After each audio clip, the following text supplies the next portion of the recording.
Compound interest का एक ऐसा सवाल है जो हर एग्जाम में पूछ दिए जाते हैं, हर कंपटीशन के एग्जाम में पूछा जाता है। और लोग अगर ट्रिक अपनाएंगे तो मात्र इसको 10 सेकंड में बना करके निकल लेंगे। ट्रिक क्या है समझिए, हो सकता है कि आपके एग्जाम में दे दे।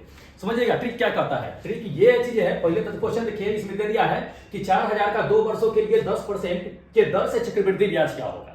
अब ये चीज समझना है कि यहाँ पे 4000 है, कितने वर्षों के लिए कह रहा है, 2 वर्षों के लिए, और 10% के दर से कहता है कंपाउंड इंटरेस्ट निकालने के लिए।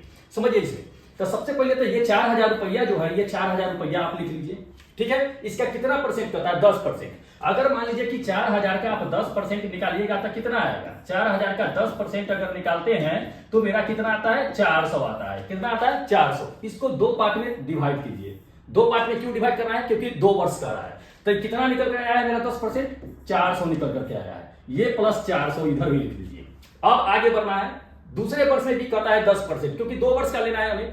तो किसी एक का क्या कीजिए कि 10% निकाल दीजिए, या तो 400 का निकाल दीजिए या तो इस 400 का निकाल दीजिए 10%। अगर मान लेते हैं कि इसी का हम निकाल देते हैं 400 का, फिर जो है 10%, तो 400 का 10% निकालेगा तो कितना निकल करके आएगा, आपका निकल करके आएगा कितना, 40 निकल करके आएगा। तो 40 क्या कीजिए, इसके नीचे में लिख दीजिए। अब क्या कीजिए, ये जो आप देख रहे हैं इस सभी को जोड़ दीजिए, इसको सबको जोड़ दीजिए। जब सबको आप जोड़िएगा तो आपका आंसर जो निकल करके आएगा कितना, 400, 400, 800, 800 आइए 40, 840 क्या होगा कि आपका करेक्ट आंसर होगा। कितना, 840 इज द राइट आंसर, ठीक है। तो ऑप्शन देख लेते हैं कि ऑप्शन क्या होगा, 840, ये फर्स्ट नंबर ऑप्शन दिया हुआ है, ये बिल्कुल करेक्ट आंसर है। ऐसे ही ट्रिक को देखने के लिए चैनल को सब्सक्राइब और फॉलो जरूर कीजिएगा। मिलते हैं अगले ट्रिक में, तब तक जय हिंद दोस्तों।